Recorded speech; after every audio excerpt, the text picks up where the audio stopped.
بسم الله الرحمن الرحيم.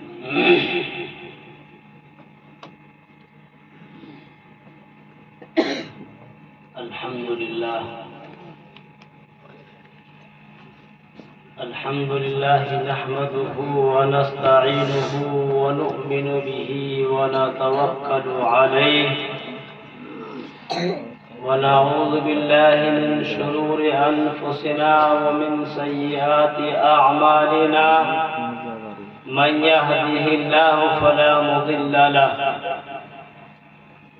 ومن يضلله فلا هادي له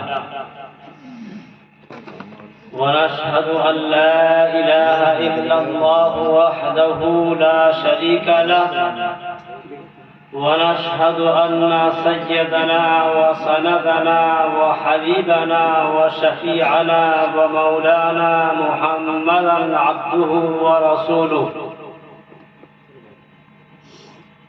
وصلى الله تعالى عليه وعلى آله وأصحابه أجمعين أما بعد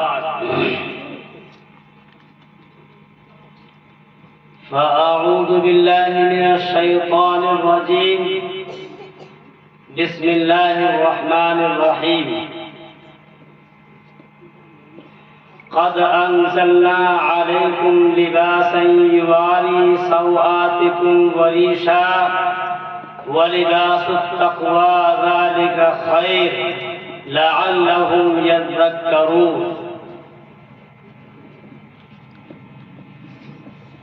عن أبي هريرة رضي الله تعالى عنه قال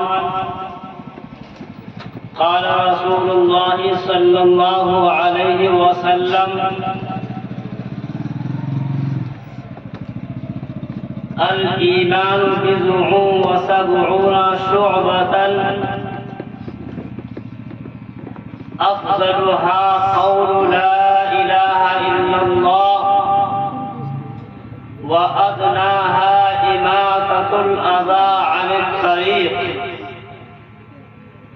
والحياء شعبة من الإيمان أو كما قال عليه الصلاة والسلام. صدق الله العظيم وصدق رسوله النبي الكريم. تم شوق سے کالج میں پڑھو پارک میں پھولو، تم شوق سے کالج میں پڑھو پارک میں پھولو، جائز ہے غباروں پہ اڑو چرخ پہ جھولو، بس ایک سخن بندہ عاجز کی رہے یاد، بس ایک سخن بندہ عاجز کی رہے یاد، اللہ کو اور اپنی حقیقت کو نہ بھولو.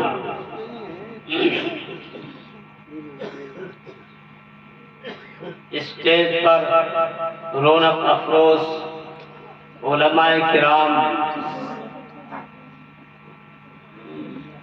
اور سامعین اعظام، دعا فرمائیں کہ اللہ تعالی اس آیت کے ذیل میں اور حدیث مبارک کے تحت کچھ لب کشائی کرنے کی ہمت عطا فرمائے، اور جو کہا جائے جو سنا جائے اللہ تعالیٰ اس پر ہم سب کو عمل کرنے کی توفیق نصیب فرمائے. سامعین اعظام، اللہ تعالی نے ہر انسان کے اندر دماغ رکھا ہے جس سے کہ انسان سمجھتا ہے اور سوچتا ہے.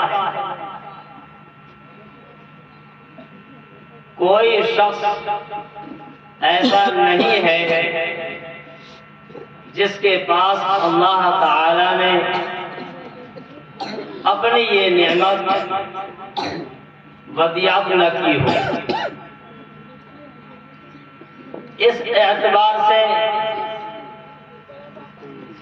سب کو چاہیے کہ ہم یہ نہ سمجھیں کہ یہ بات کسی اور کے لیے ہے، یہ بات کوئی دوسرا سنے گا، وہ اس پر عمل کر لے گا، میں اس کا مکلف نہیں ہوں، یا میں اس بات کو سمجھ نہیں پاؤں گا، ایسا نہیں۔ جو بھی دھیان سے، توجہ سے اس دین کی بات کو سنے گا اور سمجھے گا، اللہ تعالیٰ اس کو یہ بات سمجھا دے۔ تو سمجھنے کی اور اس پر عمل کرنے کی نیت سے ہم جب بات سنیں گے تو انشاءاللہ اس بات کا سننا اور سمجھنا یہ سب ہمارے لیے نافع بن جائے گا۔ میں نے آیت کریمہ پڑھی اور ایک حدیث پاک پڑھی۔ آیت کے اندر اللہ تعالی نے ارشاد فرمایا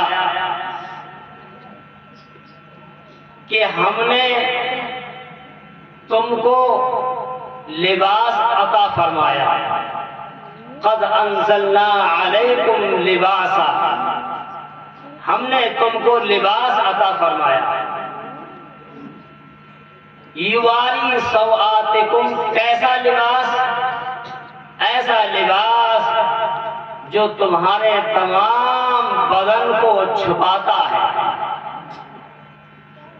خصوصاً جو اعضاء چھپانے کے ہیں اور ڈھانپ کر رکھنے کے ہیں، ان تمام اعضاء کو چھپاتا ہے۔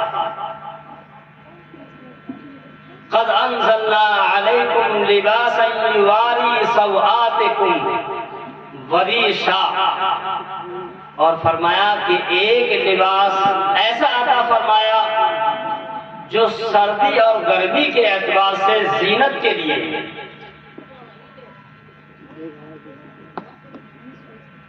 اور فرمایا قد انزلنا علیکم لباسا یواری سوآتکم وریشا ولباس التقوی ذالک خیر، اور فرمایا کہ ایک تقوی کا لباس،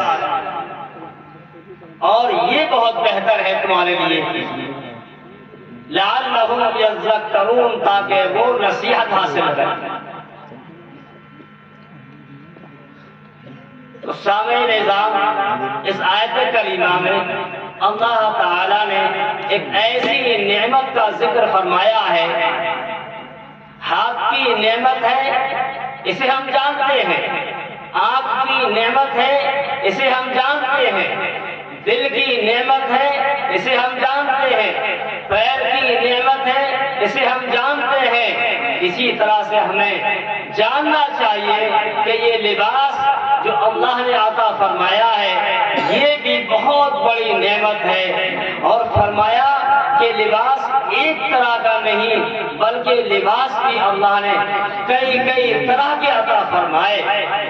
ایک ایسا لباس جو تمہارے اعضاء کو، تمہاری شرمگاہ کو چھپاتا ہے، ایک ایسا لباس جو زیب و زینت بخشتا ہے، اور ان دونوں لباسوں کے علاوہ ایک ایسا لباس ہے جو تقوی والا لباس ہے، پرہیزگاری والا لباس ہے۔ فرمایا ذالک خیر، یہ لباس تو بہت بہتر لباس ہے۔ اب آج میرے محترم بزرگوں اور دوستوں، غور یہ کرنا ہے کہ ہم اس لباس کو استعمال کتنا کر رہے ہیں۔ اللہ نے یہ لباس عطا فرمایا استعمال کرنے کے لیے، پہننے کے لیے، تاکہ وہ اعضاء جو جسم میں نمایاں ہوتے ہیں ان کو چھپایا جائے، تاکہ وہ اعضاء جن کا پردہ ضروری ہے ان کو چھپا کر رکھا جائے۔ ہم اس لباس کو استعمال کر کے ان اعضاء کو چھپا رہے ہیں، اپنے جسم کا پردہ کر رہے ہیں یا نہیں کر رہے ہیں؟ اگر کر رہے ہیں، اللہ تعالیٰ نے یہ لباس عطا فرمایا ہے تو اللہ تعالیٰ کے ایک نعمت کا ہم فریضہ ادا کر رہے ہیں، اور اگر ادا نہیں کر رہے ہیں، وہ اعضاء نہیں چھپا رہے ہیں، اس کے ذریعے پردہ نہیں کر رہے ہیں، اللہ تعالیٰ کی نعمت کا ہم حق ادا نہیں کر رہے ہیں، اس کی نعمت کو ہم ضائع کر رہے ہیں۔ اور اللہ نے یہ نعمت عطا فرمائی، اس کی نعمت کو ہم نے ضائع کیا، یہی وجہ ہوئی کہ ہمارے رہنے سہنے میں، ہمارے اٹھنے بیٹھنے میں، گویا کہ ہمارے پورے معاشرے میں، ہمارے گھر کے اندر، محلے کے اندر، شہر کے اندر، گلی گلی کے اندر ایک بے حیائی اور بے پردگی کا المیہ اٹھنے لگا۔ آج آپ جانتے ہیں کہ کس طرح سے بازاروں کے اندر، گلیوں کے اندر، محلوں کے اندر بسا اوقات مائیں بہنیں باریک کپڑا پہن کر، سر کھول کر اور دوپٹے کو دور رکھ کر اس طرح محلوں میں جانا، ایک گھر سے دوسرے گھر جانا، اجنبی لوگوں کے سامنے اپنے سر کو نہ چھپانا، بازاروں کے اندر جانا، یہ میرے بزرگ دوستو اللہ تعالیٰ نے اس آیت کے ذریعے ہمیں بتایا کہ اللہ نے ہمیں لباس عطا فرمایا ہے۔ اگر ہم نے اس لباس کی قدر نہیں کی اور بے پردگی کو عام کیا تو یہ کہیے گا کہ اس آیت کے حکم کے خلاف ہم کام کر رہے ہیں، اور آیت کے حکم کے خلاف ہم جب کام کریں گے تو ڈریں گے اس بات سے کہیں ایسا نہ ہو کہ اللہ کی پکڑ ہمارے اوپر آ جائے۔ آج ہمارا معاشرہ بگڑتا جا رہا ہے، معاشرے کے اندر عریانیت پھیلتی جا رہی ہے، بے پردگی عام ہوتی جا رہی ہے۔ میرے بزرگوں، اس بے پردگی میں اور عریانیت میں جہاں مائیں بہنیں اور مسلم خواتین قابل گرفت ہیں، ان سے زیادہ وہ مرد، وہ آدمی اور وہ لوگ قابل گرفت ہیں کہ جن کے تحت وہ عورتیں ہیں، وہ مائیں بہنیں ہیں، اور پھر وہ ان کو روک نہیں رہے ہیں، وہ ان کو سمجھا نہیں رہے ہیں، وہ ان کو یہ دین کی تعلیم نہیں دے رہے ہیں۔ اور اللہ تعالی جہاں بہت سے گناہ ہوتے ہیں، ان گناہوں پر لوگوں کی پکڑ کرتے ہیں، وہیں پر بے حیائی پر سب سے زیادہ پکڑ کرتے ہیں۔ آج ملک کے حالات کس طرح کے ہیں؟ مسلمانوں کو مارا جا رہا ہے، مسلمانوں کو گھیر کر کے ظلم کی چکی میں پیسنے کی کوشش کی جا رہی ہے۔ یقین جانیے گا ہمارے گناہوں کا نتیجہ ہے، شریعت کے خلاف قدم اٹھانے کا نتیجہ ہے، شریعت کے خلاف چلنے کا نتیجہ ہے۔ اگر آج امت مسلمہ کے افراد، آپ اور ہم شریعت کو مضبوطی سے تھام لیں، نبی کریم صلی اللہ علیہ وسلم کی تعلیمات کو مضبوطی سے تھام لیں، قرآن کریم نے جو تعلیم دی اس تعلیم کو مضبوطی سے تھام لیں، اور ہم اسلامی طریقے کو اپنا لیں، اسلام نے جو احکام دیے ہیں ان احکام پر چلنے والے بن جائیں، نبی کریم صلی اللہ علیہ وسلم کی تعلیم پر چلنے والے بن جائیں، یقین جانیے گا یہ قوم پیچھے ہٹنے کے لیے نہیں آئی تھی، یہ قوم ظلم کی چکی میں پسنے کے لیے نہیں آئی تھی، یہ قوم تو فاتح بننے کے لیے آئی تھی۔ یہ قوم اگر اس کے اندر وہی جذبہ آ گیا جو صحابہ کرام کے اندر تھا، اگر اس قوم کے اندر وہی اسلامی طریقہ آ گیا جو صحابہ کے اندر تھا، اگر اس قوم کے اندر وہی اسلامی تعلیمات آ گئی جو نبی نے صحابہ کو دی تھی، صحابہ نے ان کو اپنا لیا تھا، یقین جانیے جس طرح صحابہ آگے بڑھتے گئے تھے، صحابہ ملکوں کو فتح کرتے ہوئے گئے تھے، صحابہ فاتح بن کر ملکوں میں داخل ہوتے ہوئے گئے تھے، اسی طرح یہ قوم بھی آج بڑھتی چلی جائے گی، اور یہ قوم آج پھر فاتح بن سکتی ہے، اور یہ قوم دوسروں کو شکست دے سکتی ہے، لیکن وجہ سے کے پاس اسلامی تعلیم نہیں ہے، رسول اللہ کا طریقہ نہیں ہے، اللہ تبارک و تعالیٰ کے احکام نہیں ہیں۔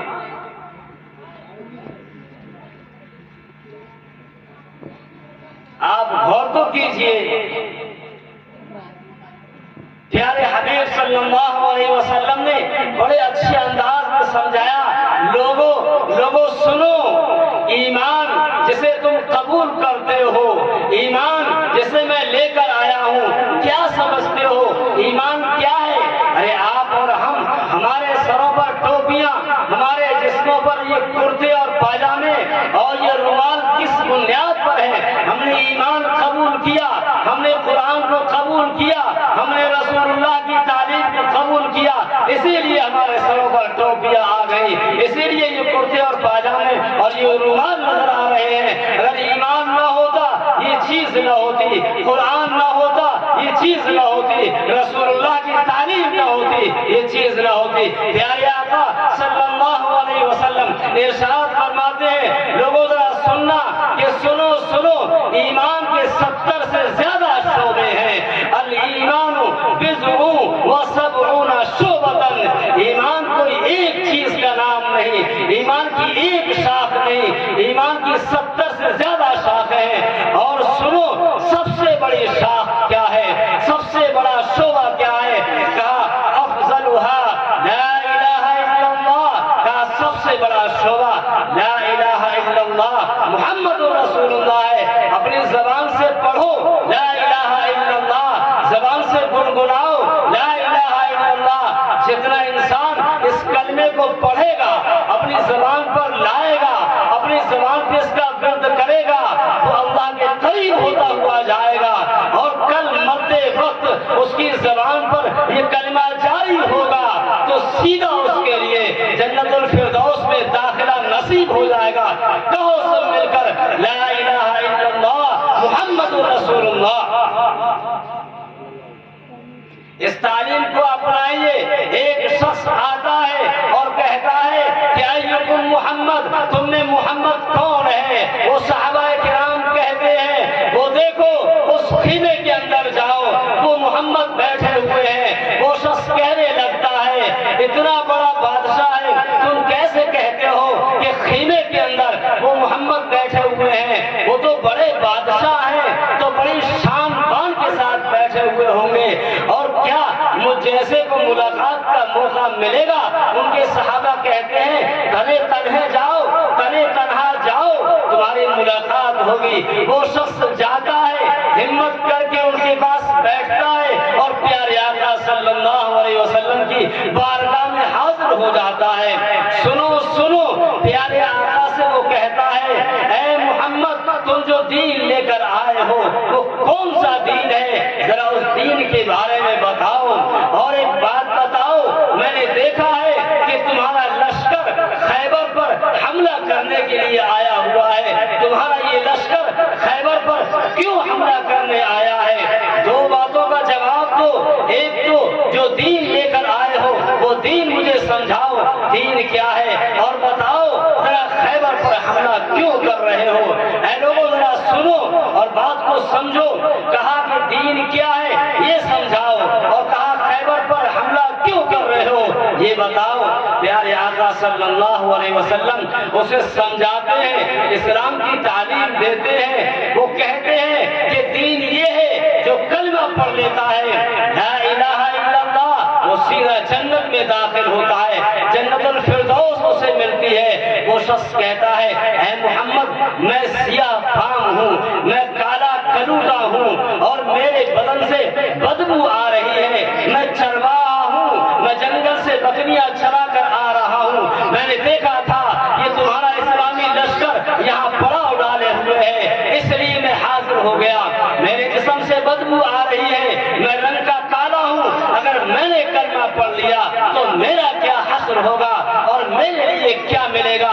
تو پیارے آقا صلی اللہ علیہ وسلم فرماتے ہیں، وہ اسود، وہ اپنے آپ کو کالا کہنے والے، سن، اگر تو نے کلمہ پڑھ لیا تو تیرے لیے بھی جنت ہے، اور سن، تیرے جسم کے کالے پن کو، تیرے جسم کے سواد پن کو اللہ تعالیٰ سفیدی سے بدل دے گا۔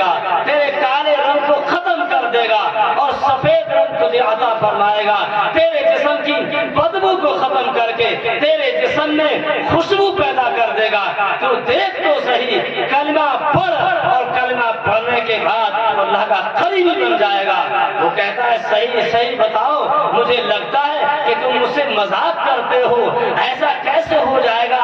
میں زندگی سے گناہ کرتا آ رہا ہوں، میں نے کبھی اسلام کا نام نہیں سنا، میرے جسم سے بدبو آ رہی ہے، میرا رنگ کالا ہے، مجھے کیسے جنت مل جائے گی؟ کیسے میرے جسم سے بدبو ختم ہو جائے گی؟ تم مجھ سے مذاق کرتے ہو؟ میرے آقا فرماتے ہیں نہیں، تجھ سے مذاق نہیں کر رہا۔ تو پھر کہتا ہے وہ شخص کہ اگر مذاق نہیں کرتے ہو تو پڑھاؤ مجھے کلمہ۔ میرے آقا اسے کلمہ پڑھاتے ہیں، اور وہ شخص جو کہتا ہے میں کالا ہوں، وہ شخص جو کہتا ہے میرے جسم سے بدبو آتی ہے، اپنی زبان سے پڑھتا ہے اشہد ان لا الہ الا اللہ واشہد ان محمد عبدہ ورسولہ۔ میرے دوستوں اور بزرگوں، وہ شخص کھڑا ہوتا ہے، کہتا ہے یا رسول اللہ مجھے حکم دیجیے کہ میں کون سا عمل کروں؟ میرے آقا فرماتے ہیں سن نہ نماز کا وقت ہے، نہ تجھ پر مال ہے کہ تو زکوٰۃ ادا کرے، نہ رمضان کا مہینہ ہے کہ تو رمضان کے روزے رکھے، اور جہاد کا بھی اور اس طریقے سے حج کا بھی کوئی مسئلہ نہیں ہے۔ تو میری بات سن لے، اس وقت خیبر پر جہاد کا اعلان ہو چکا ہے اور اسلامی لشکر وہاں تیار کھڑا ہوا ہے، چلا جا ابھی اسلامی لشکر میں شریک ہو جا اور اسلامی لشکر کے ساتھ مل کر کے اپنی زندگی گزار لے۔ وہ شخص کہتا ہے یا رسول اللہ اگر میں لشکر میں جاتا ہوں، لشکر میں جانے کے بعد دو صورتیں سامنے آتی ہیں، یا تو مجاہد اور غازی بن جاؤں گا یا پھر مر کر کے شہید ہو جاؤں گا۔ اگر غازی بن جاؤں گا تو مجھے کیا ملے گا، اور شہید ہو جاؤں گا تو مجھے کیا ملے گا؟ کالی کملی والے جناب محمد رسول اللہ صلی اللہ علیہ وسلم، لوگوں سنو، کالی کملی والے جناب محمد رسول اللہ صلی اللہ علیہ وسلم ارشاد فرماتے ہیں سن، اگر تو مجاہد بن گیا اللہ کے یہاں تیرے لیے رتبہ اور مقام ہے، اور تو شہید ہو گیا تو میں نے تجھ سے کہہ دیا اللہ تعالیٰ تمہیں جنت الفردوس عطا فرمائے گا۔ میرے دوستو، یہ خبر سن کر کے وہ صحابی چل دیتے ہیں اور اسلامی لشکر میں شریک ہو جاتے ہیں۔ اسلامی لشکر حملہ کرتا ہے، وہ بھی شریک ہو کر کے حملہ کرتے ہیں۔ اتفاق یہ ہوتا ہے کہ وہ صحابی شہید ہو جاتے ہیں، جنگ ختم ہوتی ہے، جہاد ختم ہوتا ہے۔ میرے آقا صلی اللہ علیہ وسلم دورے پر نکلتے ہیں، ڈھونڈتے ہیں، تلاش کرتے ہیں کون کون شہید ہوا، کون کون اللہ کو پیارا ہوا، کس کس نے جام شہادت نوش فرمایا۔ تو صحابہ ایک جگہ کھڑے ہوتے ہیں، میرے آقا دیکھتے ہیں جا کر آخر یہ صحابہ یہاں کیوں کھڑے ہوئے ہیں؟ تو معلوم ہوتا ہے یا رسول اللہ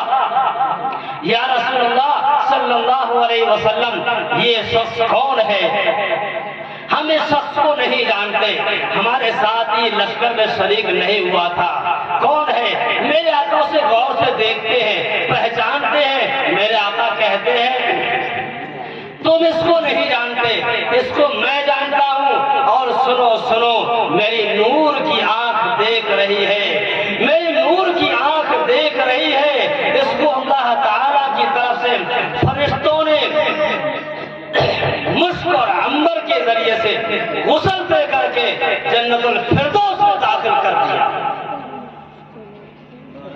میرے دوستوں اور بزرگوں، یہ ہے وہ کلمہ جسے میرے آقا نے فرمایا افضلها لا الہ الا اللہ، افضلها قول لا الہ الا اللہ، کہ اس کا سب سے بڑا شعبہ لا الہ الا اللہ ہے۔ لا الہ الا اللہ پڑھیے اور جنت میں جائیے۔ میں نے اس کی ایک جھلک یہ بتلائی، اصل میں دوسرے اس کے اندر جو اور پیارے حبیب صلی اللہ علیہ وسلم نے مضامین بیان فرمائے ہیں، میں ان کی طرف آپ کو لے جانا چاہتا ہوں۔ دیکھیے بات تھوڑی دھیان سے اور توجہ سے سنیے، جب آپ غور سے سنیں گے تو بات اللہ تعالیٰ دل پہ ڈالے گا۔